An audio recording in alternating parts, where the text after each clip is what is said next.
Hey everyone, welcome to the channel. Thank you so much for stopping by. Today's video is on The Island, which is a 2003 sci-fi action film by Michael Bay, starring Ewan McGregor and Scarlett Johansson, along with Sean Bean. It's about a couple clones who live in an enclosed facility that keeps them oblivious to the truth of their existence and the outside world, all while feeding them the dream of eventually being welcomed to the island, Earth's last clean zone after the so-called contamination. I'd say one of the main themes is Plato's allegory of the cave, a story in which some prisoners live their entire lives in a cave, believing the shadows on the wall they're facing to be the extent of their reality, only for one of them to finally break free and realize the truth of their illusion. Basically, your world isn't what you believe it to be. In fact, their facility is even fitted with a massive digital display faking a view of the outside world, not entirely unlike the shadows on the cave, or perhaps representing a firmament or even a holographic universe. The film begins with our first clone, Lincoln 6 Echo, having dreams of, you guessed it, the island. We also get glimpses of a luxury speedboat, as well as hearing the voice of a man telling him, "You are special. You have a very special purpose in life, and you've been chosen. The island awaits you," which we'll see later is subliminal programming to keep them hopeful and accepting of their lives in the facility.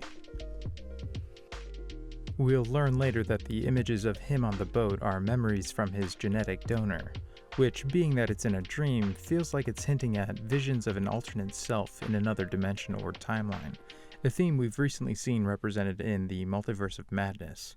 Dreams are windows into the lives of our multiversal selves. I mean, hell, it's memories from his donor, quite literally his other self. He also seems to be surrounded by demonic-looking beings and is emerging from the water, so the oceans of the subconscious, perhaps? Enter Jordan 2 Delta, who appears to be good friends with Lincoln, though they're not allowed to get too close to each other. You know, there's something very Brave New World about this place, though in that story they were more focused on people being too sexually exclusive, whereas here it's just no touching at all.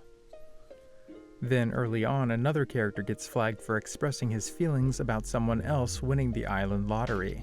We also hear an automated message over the speaker system: "Be polite, pleasant, and peaceful. A healthy person is a happy person." Hell, even the names 6 Echo and 2 Delta feel reminiscent of the class system of Alpha, Beta, Epsilon, except here the phonetic Echo and Delta have to do with their cloning batches. During an evaluation, the doc brings up his friendship with Jordan, noting their rule of proximity, which I feel is the first of the Adam and Eve forbidden fruit symbolism. When placating him about his discontent with living solely for the island lottery, he even says God has given you a Garden of Eden to repopulate. Funny, since they don't allow them to get too close. Guess you gotta wait till the island for any hanky-panky.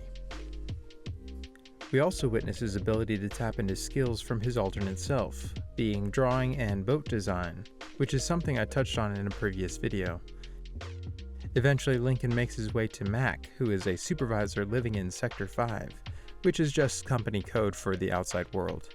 The two get to chatting over some swigs of alcohol, which seems to be a regular ritual, along with Mac sharing some Sector 5 wisdom with his innocent clone friend. Afterward, Mac heads off to fix a broken computer, and we witness the birth of a lab-grown human, which definitely feels familiar. That night, Lincoln dreams of more programming regarding the island, as well as more flashes of his other life, and some images of a dream girl.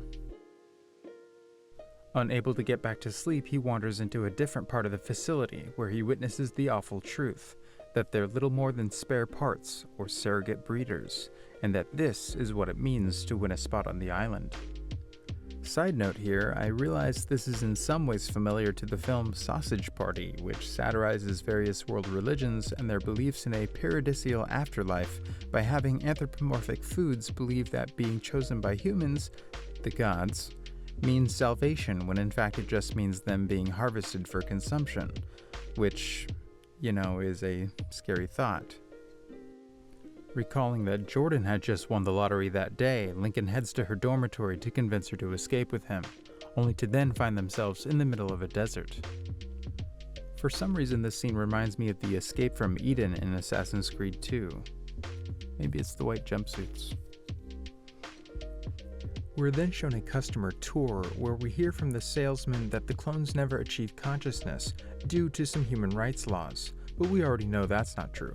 As it turns out, the spare organs grown in unconscious clones don't last as long, leaving the company no choice but to break the law and grow them in fully conscious clones. Those pesky human rights laws. In order to capture the escapees, Doc hires Laurent and tells him that they control the clones with a memory of a shared event, being the contamination. That the island is the only thing that gives them hope, gives them purpose. This definitely reminds me of world religions and that offer the reward of some kind of paradise after life, which has been criticized as being a carrot in front of the horse to keep people in lower classes more submissive and accepting of their place in the world. You know, give the church your money because this world is evil and we're offering eternal life in exchange. Eventually, the two clones are able to find Mac for some help.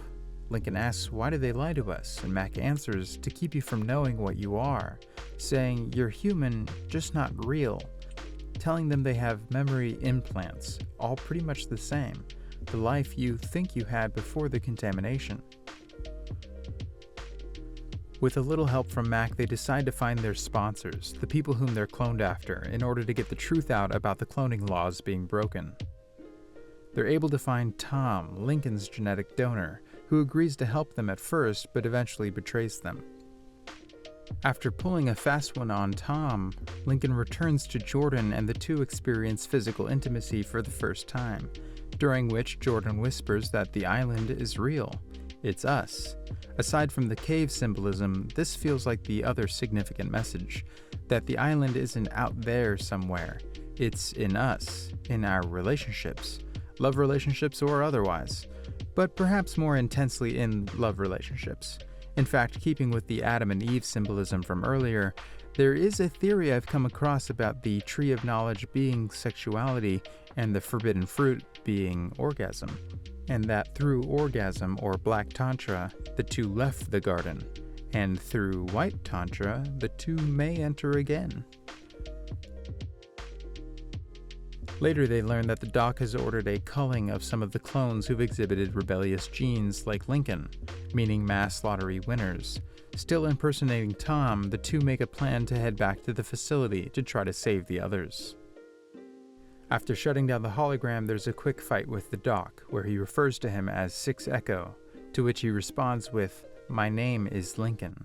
My name is Neil. Lincoln destroys the facility and the clones are free as we're treated to some very inspiring music.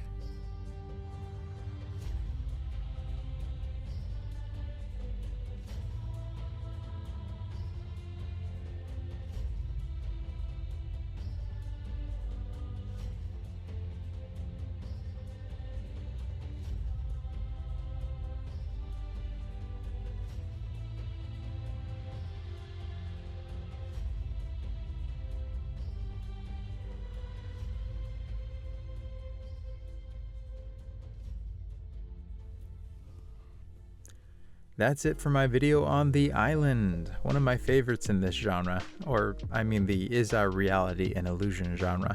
Is that a genre? Anyway, thank you so much for watching.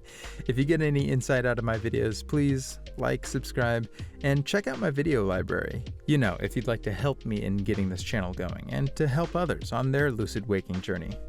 Cheers. And through white tantra, the two shall enter again. The two shall enter again.